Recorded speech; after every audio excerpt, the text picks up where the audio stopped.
Hello, everyone. Welcome to the first webinar of the new academic or fiscal year. My name is Joanne Jung. I am a general pediatrician. I'm also the Senior Associate Director for CAPP and also the Director for our CME programs that CAPP offers. And so as people are coming in, I just want to announce something that's new for this year. If we can go on to the next slide, please. And this is something called the CAPP Core Certification. And so we want the first 6 webinars of this year's series will go over ADHD, anxiety, depression, SSRIs, autism spectrum disorder, and suicidality. And we feel like these are the core topics that really are very important for pediatric primary care providers to be able to feel comfortable with in diagnosing and starting to manage. With the possible spectrum of ASD, we're not quite there with the full diagnostic evaluation yet, but at least to recognize. And at the end of finishing these, those who have completed all 6 of these successfully and signed in, claimed the CME credit for those, will get a special CAPP core certificate signifying that you've completed training in these core pediatric mental health topics, and feel free to include this certification on your CV, LinkedIn, etc., just as a way of highlighting the commitment that you're making towards gaining pediatric mental health skills. So this is new, experimenting with this year, and so hopefully this will all work out. The way that you get CME credit for those of you who are new to our webinar program is you wait till the end and then scan this QR code that we'll be providing you at the end of the session. And that's how you check in and get credit. So with that, let's go ahead and to the next slide.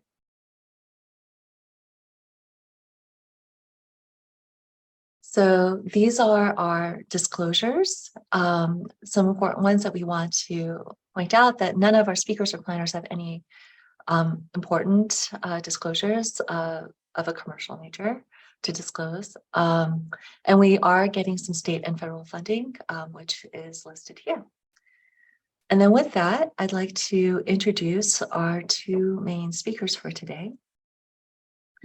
Dr. Lauren Schumacher is Assistant Clinical Professor of Psychiatry here at the UCSF School of Medicine.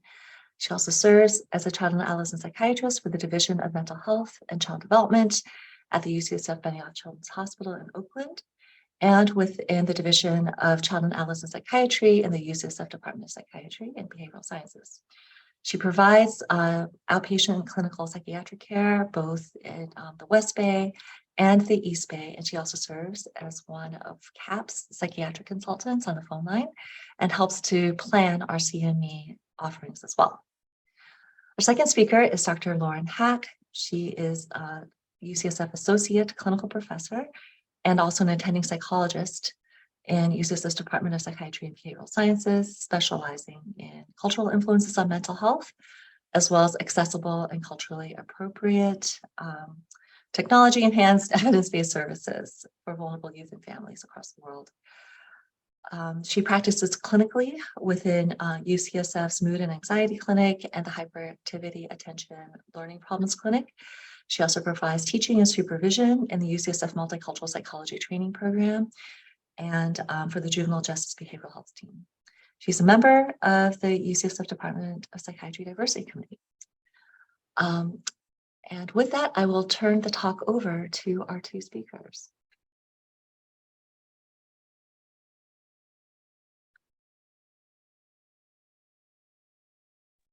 Everyone, are you able to see and hear me? Okay, let me just rename myself really quick. Sorry, we had a little bit of technology difficulties today. Okay. Maybe I'll turn it over to my co-presenter, Dr. Schumacher, to go over the objectives, and then I can take back over when we get to the title slide. That's good. So we hope that after this presentation today, you'll be able to describe the presentation of ADHD, including prevalence and clinical impact of ADHD in youth populations across cultures, be able to utilize current diagnostic criteria and screening materials to identify ADHD, and provide evidence-based care recommendations to support youth with ADHD in primary care and school settings, including thinking about medication and behavioral parent-family interventions and school accommodations. Next slide. Great. So we'd like to start it off with a weight question today. So I'd like everyone to type their thoughts in the chat. And then when I say go, you can hit send and we can see everyone's thoughts pop up at once.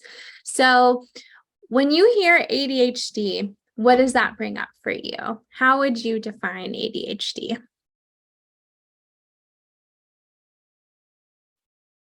And when you're ready, go ahead and hit send.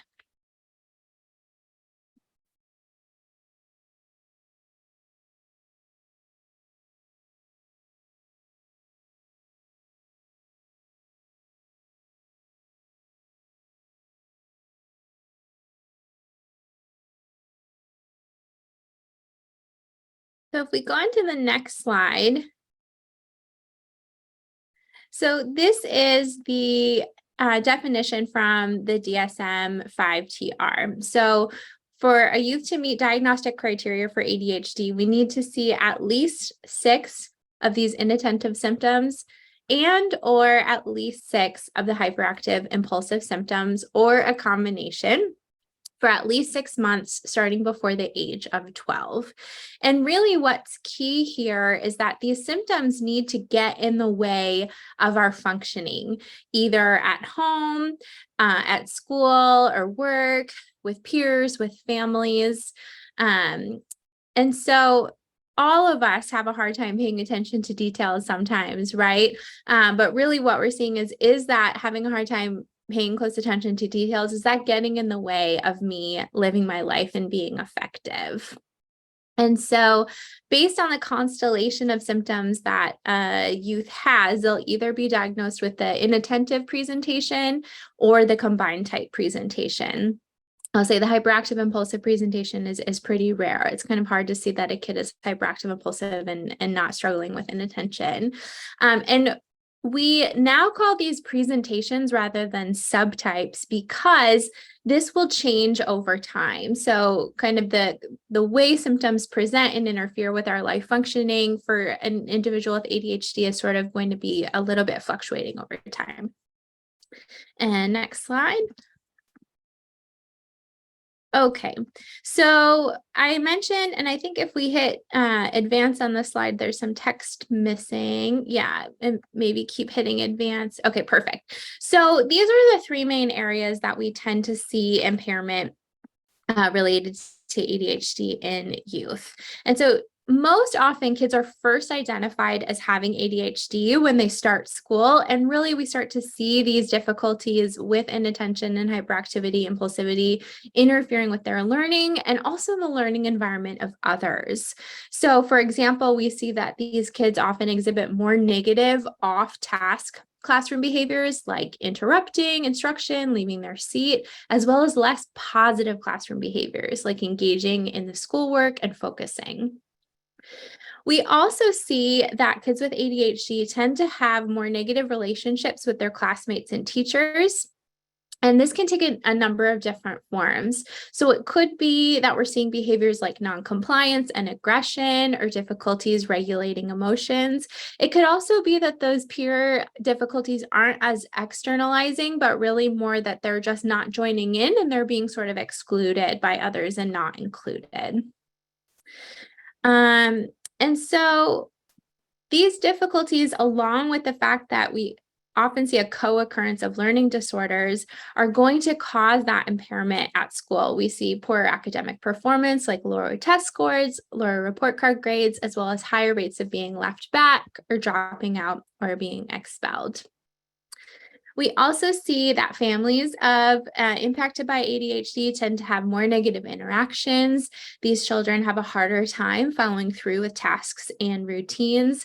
And we also see that the caregivers have higher rates themselves of difficulties like ADHD, anxiety and depression, and substance use. Again, not a one size fits all. Not every child is going to have all of these. Not every family is going to have all of these, but we do see an increased likelihood. Next slide. So neuroscience has really found that people with ADHD have deficits in these core cognitive domains of executive functioning and motivation. So we see executive functioning deficits in visual, spatial, and verbal working memory, inhibitory control, vigilance, and planning. So these kids are going to need more help or more scaffolding to get tasks done. So for example, if they're given a group project, they're really going to need help to break that down into steps so that they can plan and take on those steps accordingly. In terms of what's motivating versus overwhelming, we see that kids with ADHD, their brains are hardwired to overestimate the relative size of immediate versus delayed rewards, and they respond better to stronger, immediate, and tangible rewards compared to delayed and abstract gratification. Right. So they might need more immediate and tangible reinforcement for behaviors along the way than a kid without ADHD might, right? A kid without ADHD might be able to wait to the end of the report card grading to earn a big prize. A kid with ADHD might need something smaller every day for going to school and getting those tasks done. We also see some deficits in terms of emotion regulation. And again, this is going down to that neuroscience in the brain. And in terms of what they're primed to pay attention to and focus on, they over-perceive negative and under-perceive positive feedback. And this is really concerning because the nature of their condition makes it so that they're getting a lot of negative feedback from the environment, from teachers, from other peers, from their parents, and then they're also over-perceiving that. We also find that the emotion regulation is harder. It's harder for them to shift and kind of ignore those negative signals and focus back on what they need to. Next slide, please. So other domains that we see impairments in with ADHD include temporal processing of information and also timing, speech and language, memory span, processing speed, and response time variability. We also see impairments in arousal and activation and motor control, right? So if you think about a patient that you have in your office that's diagnosed with ADHD, think about how all of these brain deficits are really showing up in the office, right? And how they're showing up at school and at home. Next slide, please. So there used to be this notion that maybe ADHD isn't real, it's not that big of a deal, or it's just this sort of made up white upper middle class disorder. But really, if we look at culturally sensitive research, we see a pretty similar worldwide prevalence. Around 7 to 15% of kids in any culture experience ADHD. So we call it an equal opportunity condition. However, we see a lot of cultural differences in terms of how we recognize these behaviors and how much we know about them and how likely we are to seek services. So that's really where that notion comes from. There's a lot of barriers to healthcare access. There's a lot of stigma. And there's differential cultural beliefs about what child behavior is age appropriate and acceptable versus unacceptable, right? Next slide, please. So it's also important to think about what are our biases, what is our cultural lens as a practitioner, and how might that impact the likelihood of a child being recognized and receiving support for ADHD. And so what we know is that as a result of unconscious biases, providers may judge and interpret behaviors seen in ADHD and other externalizing disorders differently based on the race or ethnicity of that child. And this puts certain populations more at risk for being underidentified and undersupported or misdiagnosed. Right? And this is really important because if we don't have the right diagnoses and we don't have the right treatment plan, the right support services, this can put youth at risk for other disparities in medical, educational, and juvenile justice systems that we see. Next slide, please. So importantly, the majority of both boys and girls with ADHD also meet diagnostic criteria for another DSM disorder, right? However, we see which disorder is more common tends to differ based on gender and sex. So boys are more likely to exhibit externalizing comorbidities like oppositional defiant disorder or conduct disorder. And girls may be more likely to experience comorbid internalizing disorders like anxiety and depression. We also see common comorbidities with learning disorders, sleep disorders, and tic disorders. Okay, next slide, please. We're often asked about the overlap between ADHD and PTSD, and that's because if you look at this graphic here, this was actually produced by one of my former interns for CHAD magazine, based on her experience interning at the San Francisco General Hospital and commonly seeing kids come in for an ADHD concern when really it might be that PTSD is more meeting the mark for what they were exhibiting. And really the reason this keeps coming up as a question is because you can see there actually is a lot of overlap between the two disorders, right? So what's important to know is when you're kind of having a patient in your office or you're having parents talk about concerns, we want to think about it's possible that this kid has ADHD. It's possible that if they've had trauma exposure, they might have PTSD. It's also possible that they might have both, right? Okay, next slide, please. So another kind of misnomer that we used to have, and if we advance on the slide, is that kids would just outgrow ADHD, right? So I'd have parents in my office say like, well, I was like that and I'm fine. It's not a big deal. Advance the slide one more time so we can see the graphic, and one more time. Perfect. So what the research actually tells us is most kids with ADHD are going to continue to experience some level of symptoms and functional impairment over time. However, they might not meet full criteria for ADHD. So only about 2.5% of adults meet full criteria. But what we do see in the hyperactivity and impulsivity, particularly, we tend to see be less pronounced as development happens. And if you go to the next slide, we used to think about ADHD as the phenomenon of thirds, where about a third of kids, we thought, well, they're really learning to compensate and succeed. Maybe they're getting evidence-based treatment.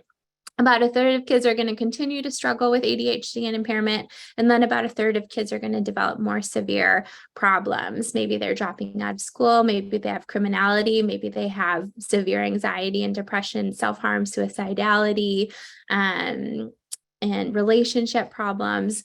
But really recent research is showing that that was kind of a simplified look at things. And really, if we look at longitudinal studies, this title slide from the American Academy of Psychiatry shows that most people with ADHD, their symptoms and their impairment are going to fluctuate over time. So you may, be experiencing really severe ADHD impairment at one point, and then it tends to kind of get better, you're less impacted, and then it might kind of get back into a recurrence.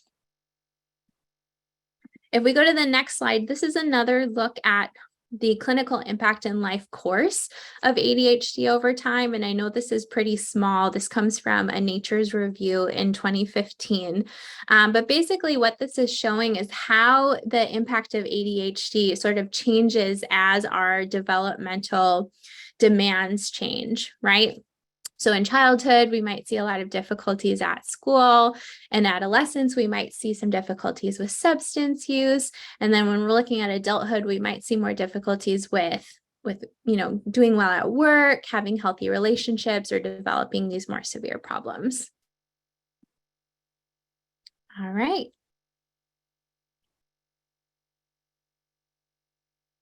So now that we've got more of a sense of kind of what ADHD might look like, we want to think about identifying it in our offices. So we have a wait question here of how do you identify ADHD in your practice? Any favorite tools? So you can type that into the chat and hold off putting send for a minute while we let people put in their answers.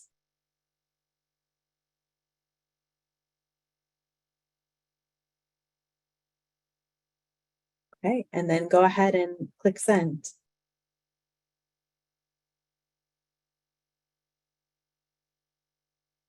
So I'm seeing people answering Vanderbilt, and that is a very common one, ADHD questionnaire. You can go to the next slide. So when we're thinking about evaluating for ADHD, the 2019 AAP guidelines recommends evaluating 4 to 18-year-olds for ADHD when there's things that raise potential concern for it. And to do that, you then want to ensure that DSM-5 criteria are met, including collateral from parents and teachers, and assessing for co-occurring differential physical and mental health conditions. Next slide. And click again. There's no single, go ahead and click again. No single test for ADHD. Unfortunately, we wish it make things much simpler if there was one test or lab value we could use, but instead it's really this multi-method informant context that we use to kind of piece it together. So using interviews, the ADHD questionnaires, observations in the office, as well as reports from parent, teacher, and child, and thinking about how they look in different environments. And also thinking both about the symptoms and the functional impairments. So how is it affecting their school performance, interactions with peers, interactions with family, their ability to regulate their emotions, participate in activities. Next slide. And click again. So some of the most commonly used free rating scales include the Vanderbilt and the SNAP. These are both parent and teacher rating scales. The Vanderbilt is validated in research for ages 6 to 12, but we do commonly use it for teens as well clinically. But those are both good options. And then for a self-report scale, you can use the adult ADHD self-report scale for ages 13 up. And it's helpful to get these rating scales both kind of at baseline, both to do an assessment and help you with the diagnosis of ADHD, and also to kind of get a sense of how the severity of the symptoms before treatment. And then you can repeat these rating scales after you've started treatment to get a sense of the response. And in particular, the Vanderbilt has both an initial and a follow-up one that's a little bit shorter, but kind of tracks those core 18 ADHD symptoms. Next slide. Okay, so we'd love to hear from you all again. Type in the chat, wait to hit send until we say go. What treatments, resources, or referrals do you tend to utilize in your practice when you have a patient with ADHD or concerns for ADHD? So go ahead and type some thoughts in the chat. And when you're ready, hit send. CAPP, love it, love it. Referral to psychiatry, mental health team, medication. Great. Okay, if we go to the next slide. So here's a continuation of those practice guidelines. 4 through 8 are really more looking at our practice guidelines for treatment and for resources. And so because ADHD is really a chronic health condition, as I said, it's normally going to impact someone over the course of their life in different varying levels. We really want to provide psychoeducation, right? What is ADHD? How might it impact you? And what are some tools or some resources that you can pull from throughout your life to help you, overcome some of these challenges? In preschool children, the recommendation is behavior therapy as a first line and methylphenidate as a second line. If we're looking at school-age children, the recommendation is, the FDA-approved ADHD medication with behavioral and educational interventions. What we know from research is that a combination of stimulant medication and behavioral treatment works best for most kids. And you also want to look at titrating those doses to maximize the benefit while minimizing the side effects. And if appropriate, PCPs can really initiate treatment of such conditions and start making appropriate referrals, especially utilizing CAPP, as our participants shouted out. Now, I know that these recommendations are maybe for an ideal world when all of these referral services are absolutely available to all of our patients, and we don't always live in that ideal world.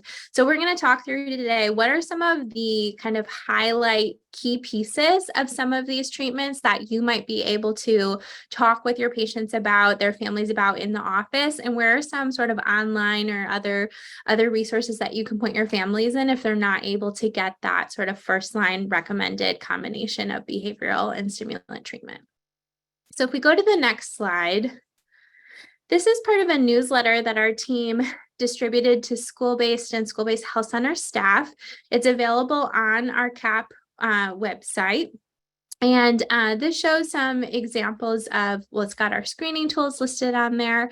There's also some good resources for psychoeducation for families. So CHAD, I called out once before, that is an organization that has really good psychoeducation freely available in English and Spanish, the CDC as well. There's also some good guides for teachers out there. So I have linked here one from Child Mind. And then Chad also has a really nice kind of tip sheet for low cost service referrals. If we go on to the next slide, we at CAPP also have resources that we've put together and curated. So we have a handout with QR codes and links to some resources and kind of evidence-based practice strategy handouts and videos that can be helpful to give to your families or to pull up in the office and walk through with your families. There's also really nice books out there like Taking Charge of ADHD. There's also some medication guides from ACAPP. And again, Chad, and Attitude Magazine is another really nice resource that has a lot of helpful tips and worksheets and things like that. If we go to the next slide. Okay, so we talked about how for most kids, a combination of stimulant medication and behavioral treatment works best. But again, it might be hard to find those, right? So what are sort of the key ingredients of behavioral treatments that you might be able to walk families through in your office, or they might be even able to access and sort of walk themselves through themselves online? So really, the goals of our behavioral treatments can be thought of the 3 C's. So we're talking about clarity. We want to set really clear, consistent, and realistic expectations that are meeting them where they're at, so they're able to start making progress. And then the next C is celebration. We want to give that youth really frequent and positive feedback for meeting those expectations. So labeled praise, telling them really specifically what it is that you like that they're doing, as well as tangible rewards. And these don't have to be expensive things. These could be like privileges or choices. And then our last C is the coordination. So because these youth are often getting a lot of negative feedback and their brains are hardwired to sort of focus on that negative feedback, we want to flip the switch on that. And we want to really start shoring up some positive interactions that are just built in. They get them every day at home and at school.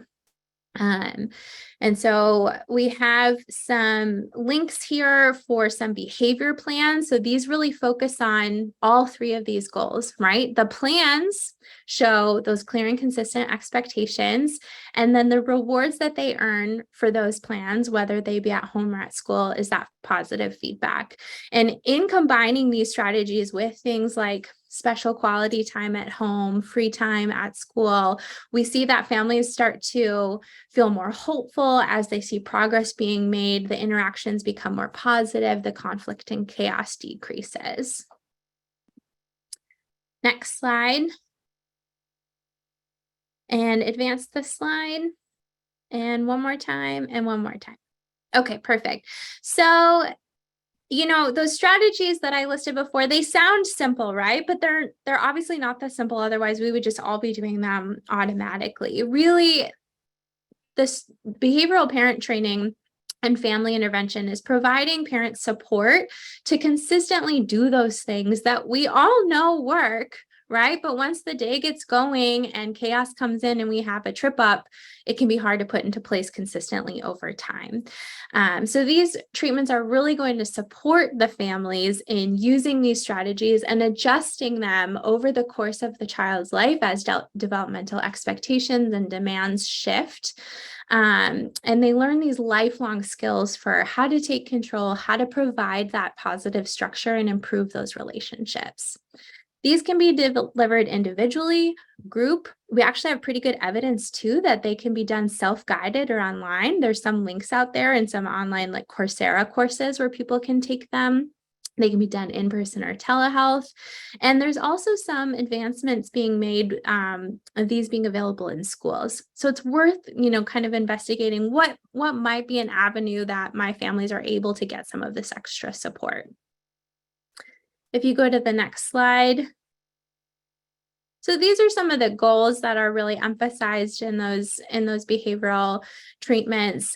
We really want the child to be following through and accepting of those instructions and rules, becoming more independent in the things that they need to be doing every day. Routines are a huge part of that, right? Can we just make the expectations routine? They happen in the same order at the same time in the same place every day, so they become second nature and we don't have to negotiate a new plan every day.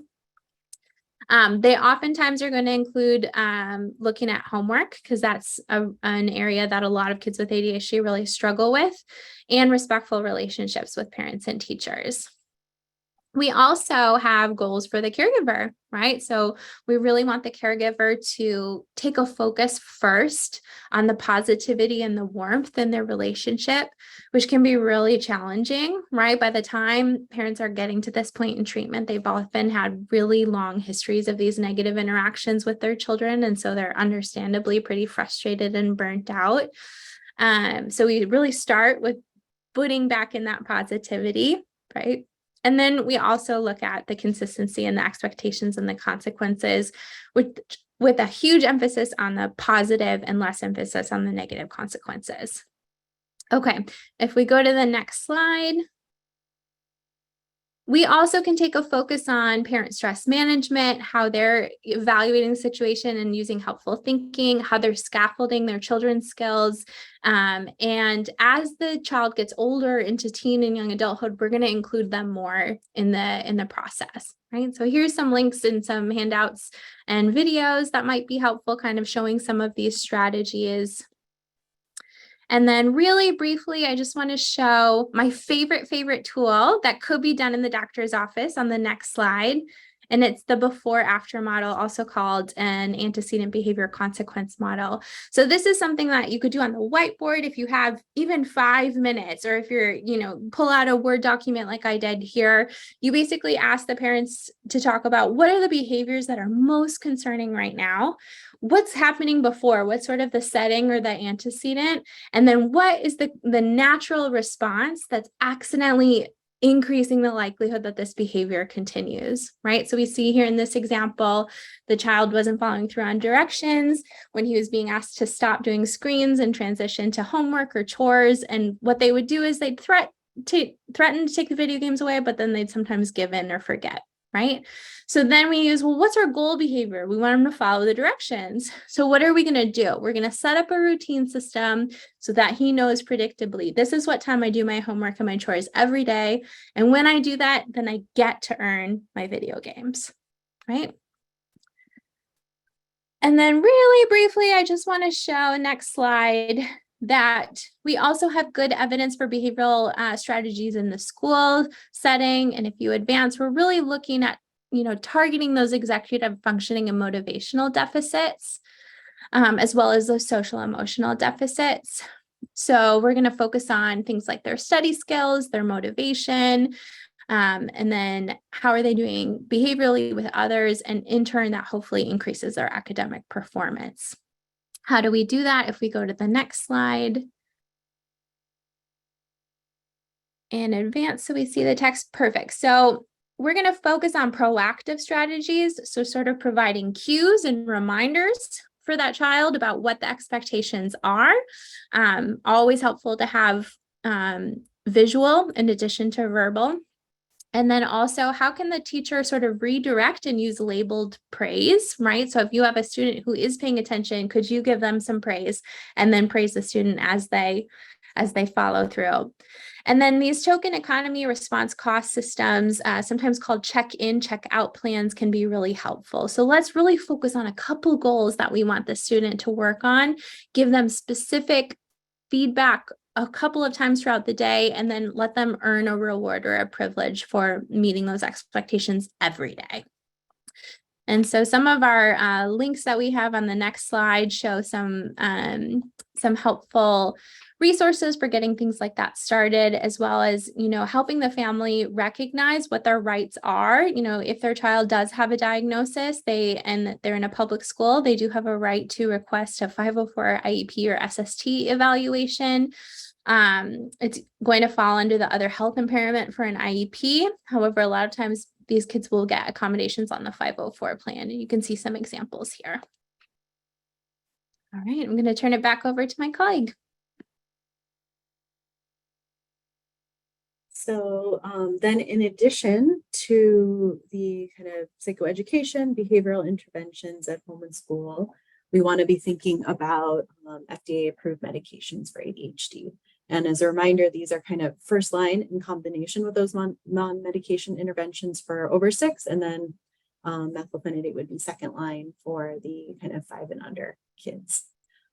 So the medications we think of that are FDA approved for ADHD are the 2 stimulant groups, methylphenidates and amphetamines, alpha-2 agonists, both on their own and in combination with stimulants, and the norepinephrine reuptake inhibitors, which includes atomoxetine and kind of the newest medication, viloxazine. Next slide. With stimulants, these are kind of our first line medication for treatment of ADHD. They have a high effect size of about 1 and a response rate of over 70% with one trial and over 80% with a trial of an additional stimulant. So they're very effective. We are often troubleshooting side effects with these, especially the decreased appetite is a common one people deal with. You might also sometimes see sleep disturbance or stomach ache or headache, especially when first starting it. Less commonly, we sometimes will see behavioral rebound where the symptoms of ADHD come back kind of even worse than before as it's wearing off. We often expect to see some small increases in blood pressure and heart rate when people are taking these medications, but occasionally you might see more clinically significant increases. And then very rarely you might see hallucinations or psychosis, primarily with kind of very high supratherapeutic doses or things like peripheral vasculopathy or priapism. Next slide. Some things that can help with the common side effects is one with the appetite. First of all, it's important to make sure that you have a sense of baseline what their eating looks like. Because if you think back to your elementary school class lunchroom, it's total chaos. And so often you'll find if you talk to a kid with ADHD who hasn't started medication, they're already not eating lunch because they're the kid they're talking to their friends, they're jumping from table to table. So it's important to get a sense of that. But if you are seeing that decrease in appetite, making sure to really encourage eating, especially in the morning and dinner when the medication is affecting it less. And then if there's growth concerns, there's evidence that both drug holidays on weekends or summer and calorie supplementation can be helpful. If they're having stomach aches, encourage them to eat something before taking it. With sleep, again, you want to find out about that baseline sleep because sleep problems are very common in kids with ADHD. So they often are already having trouble falling asleep, and sometimes that might not be related to the stimulant. But if there's new sleep problems after starting a stimulant medication, you can encourage them to find out what time they're taking it. Try to have them take it earlier in the day. Consider shifting to a shorter acting agent. Consider adding melatonin or an alpha-2 agonist, or potentially switching to an alpha-2 agonist or atomoxetine. And then with rebound, it can be helpful to switch to a longer acting agent or add an afternoon booster dose. And next slide. A very common question that comes up is how to choose a stimulant. There's many different choices, and a lot of that is these are very effective medications. So every company wants their own stimulant. So there's a lot of them. I think it's the first thing I ask about is whether they can swallow pills. If so, you have all the options, but if they can't, then you want to think about ones that either are capsules that you can open and sprinkle or dissolve, chewable or liquid or patch options. So that's a kind of can be helpful to narrow it down. Also want to think about duration of action. Is this a younger kid with a shorter school day and no homework? So maybe a short acting that lasts 4 to 6 hours or a medium acting that lasts like 8 would be sufficient. Is this a high schooler who has a long school day, activities, and then a couple hours of homework who really needs a longer acting one? It's more like 12 hours. There's really not data for using pharmacogenetic testing clinically at this point. And I especially like the ADHD medication guide. It has pictures of all the different ADHD medications and can be helpful to reference. Next slide. I'm going to skip this slide for sake of time, but it'll be posted on the website for you guys to reference, and just goes over things to monitor while prescribing stimulants. In terms of the alpha-2 agonists, they have a more medium effect size of about 0.6. And these are kind of a second line medication option after trials of 2 different stimulants. The reported side effects that are most common are somnolence, fatigue, and sedation. So they can make you tired. And then less commonly, kind of the main one we deal with is kind of hypotension or dizziness. And click forward one more. A good thing about these is there's no significant changes in body weight. So it's a good option if you have a kid that's had a lot of issues with the appetite suppression on stimulants, or at baseline is having issues with eating or growth. Next slide. If they're having issues with tiredness, it can be helpful to dose it at bedtime. And also clinically, guanfacine tends to be a little less sedating than clonidine. If they're having issues with kind of dizziness, making sure they're staying well hydrated, encouraging them to sit up slowly after lying down, continuing to monitor blood pressure. Often this is something that comes up mostly when you're starting the medication or increasing the dose. That kind of gets better as their body gets used to it. But if it doesn't, then you may want to consider lowering the dose or switching to a different medication. And if they're having nausea, encourage them to eat something before taking it. Next slide. With atomoxetine, it also has a medium effect size of about 0.6 and is also second line after trials of 2 stimulants. Some common side effects include gastrointestinal symptoms, decreased appetite, weight loss. Those are kind of the ones that kind of come up the most. And one thing that can be helpful is if you start with a lower dose and wait a week before going to the full dose, and you start by dividing that up with BID dosing before consolidating to daily dosing, that can help minimize some of the gastrointestinal symptoms that people so often have when first starting it. This medication does have the black box warning for potential increased SI, but a 2014 meta-analysis didn't see any evidence of increased risk for suicidal behavior. All right, next slide. And then the newest medication is viloxazine, which was FDA approved in 2021. It is also a norepinephrine reuptake inhibitor like atomoxetine and has an effect size of about 0.6. An advantage of viloxazine is while atomoxetine has to be swallowed whole, viloxazine is a capsule. It can be swallowed whole, but can also be opened and sprinkled. So it's a good option to keep in mind for kids that you want to give a non-stimulant medication to that can't swallow pills. And we'll go to the next slide. So this kind of takes us through an overview of the different treatments to think about. For all the kids with ADHD, kids generally want to be thinking about really encouraging healthy activity, nutrition, sleep. You want to be thinking about behavioral therapy and intervention, school accommodations. And then first line for over 6 or second line for the younger kids, thinking about starting a stimulant, optimizing the dose of that.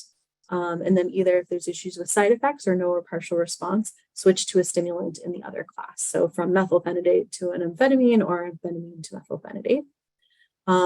Optimize that dose. If there's issues with side effects or no response, then think about going to either an NRI or an alpha agonist. And from there, switch to the other group of that if it's not having benefit. And, at this point, and also before that, you also want to be thinking about your differential diagnosis.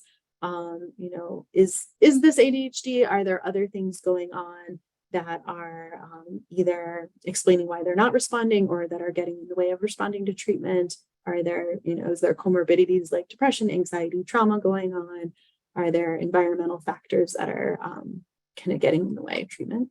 And then you can also think about other non-FDA approved medications for ADHD, like bupropion. And then with the sleep problems, want to really first emphasize the sleep hygiene. We know behavioral interventions are most effective for sleep, but then can also think about melatonin and alpha agonist. All right, and then just putting back up there the 2019 AAP practice guidelines for ADHD, because it does provide a really nice summary of kind of the things to be thinking about and how to approach ADHD in primary care. And now we will open it up for questions. Wonderful, thank you so much. First question comes from Michael Usum. It's my biggest challenge is the initial diagnosis of the middle school or early high school student. Parent and teacher rating scales are not as useful. They almost always have some anxiety. Plus, they often have self-diagnosed to some degree. So suggestions for diagnosing the older child. Yeah, it's definitely a challenge. I would say, especially, I feel like the high school age, but kind of once they start changing classes, it's very different than you've got a teacher who's seeing them the whole day. And then you switch to a situation where it's, each teacher only sees them for an hour. It can be harder to piece together. I think some things that I will, try to do is one, kind of making sure to have that parent input, the teacher input, and child input. And it's helpful to get multiple teachers input if possible. And sometimes kind of all together, you can kind of make sense of it. I think also really talking to the kid or teen at this point and getting a sense of what the experience kind of being in the classroom or doing homework is like for them, and what kind of tends to get in the way can sometimes be helpful. But it's definitely a challenge to pull apart the different elements that might be contributing. And I think also to doing more assessment for anxiety. So thinking about using something like the SCARED to also further get a sense of how much anxiety is there as well. Unless there are further thoughts, I'll go on to the next question. So the next question has to do with video games, which most people with ADHD tend to like. Is that good or bad? And how do you set limits for teenagers? And maybe not just for teenagers. Yeah, I can start with this one. I mean, video games is so interesting too. And actually, sometimes I'll have parents say, well, I don't understand why my kid has ADHD because they can concentrate on their video game all day, right? And that's because it's true. People with ADHD can concentrate on something they like. It's novel or challenging or tedious tasks that really where we see that impairment. So one of my favorite resources I will put in the chat, it's called commonsensemedia.org. And they have really nice recommendations that are broken down by age group in terms of rating different video games, as well as apps and other kind of digital content. And they also have nice things like family contracts and tips for families to set those limits and have those conversations. Some of my key takeaways are the more you can make healthy screen consumption family-wide and model that as caregivers, that's really helpful, right? So it can be a family rule that all screens are off when we sit down to dinner at 6 o'clock. Me too. I'm going to put my phone in the hallway.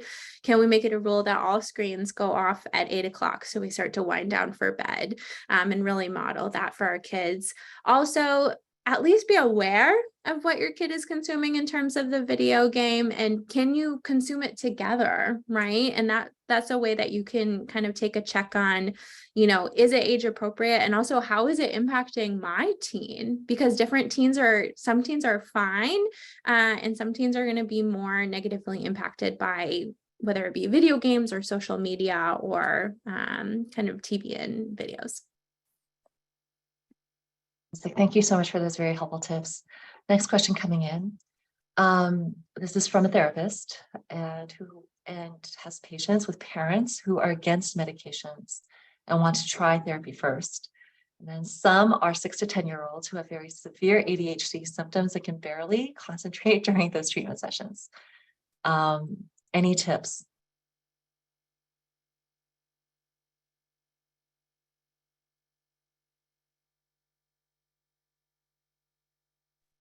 So I have a couple of thoughts. I think if they're able to try the behavioral services, which really should, for 6 to 10-year-olds, really be predominantly the parents kind of sitting in the session and hearing what the strategies are, and then trying them out at home, coming back and talking about how did it work? Do we need to tweak things? I like meeting families where they're at, right? If they try it out and they're like, I can't do the routine because they can't focus, then it might be an open door to have some more talk about considering other options like medication, using some of those motivational interviewing strategies. I don't know if anyone else on our panel has thoughts. Yeah, I would agree with both of those. That I think really a focus on, and especially for the ADHD piece itself, a lot of that intervention is going to be really parent directed. So kind of focused on that, and then also that it can be an opportunity to share your observations, and that medication, might be worth thinking more about, talking with their doctor about the medication piece, given the challenge of them focusing even in session, and also immediate rewards. So even just within, right after the session or within it, having rewards to keep them engaged. And then the next, I saw a question regarding how to help with diagnosis of young adults who weren't diagnosed as children, but then screened positive on ADHD tools, and kind of next steps to evaluate. It's definitely can be a challenge. I think trying to, we do with ADHD, we do look for at least some evidence of symptoms that were present before age 12.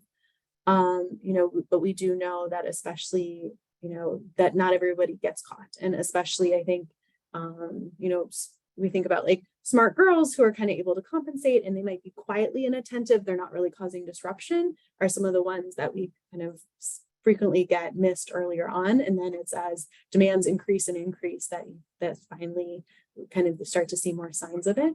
I think it can be really helpful to still get collateral. So even young adults getting permission to talk with their parents and ask them kind of what they were like as kids. And if there were maybe in the home setting or activities where there places where they're having issues with attention. It can also be helpful to encourage the young adult to kind of go on a hunt for old report cards and things, and see, maybe not in the grades, but in maybe the teacher comments were commenting some about issues with attention or things like that. And then current collateral can be helpful to, so if they're, if they have a significant other, if maybe the parents might be less helpful, but maybe the significant other or somebody at work can kind of comment on what they're seeing. But it can definitely be challenging to sort out. Yeah, and I appreciate Dr. Steinbushel mentioned some rating scales for adults as well. Absolutely. So this is related. How would you weigh the benefit versus risk of starting medication in an older adolescent? So I think that gets back to the diagnosis piece, that you kind of do want to have a good sense of the diagnosis, and that you kind of, that there is some evidence that there's been some symptoms from early on, and that collateral piece is helpful too. In terms of data of kind of misuse of stimulants, we know that it's by far the highest misuse is during that kind of college age, young adult period.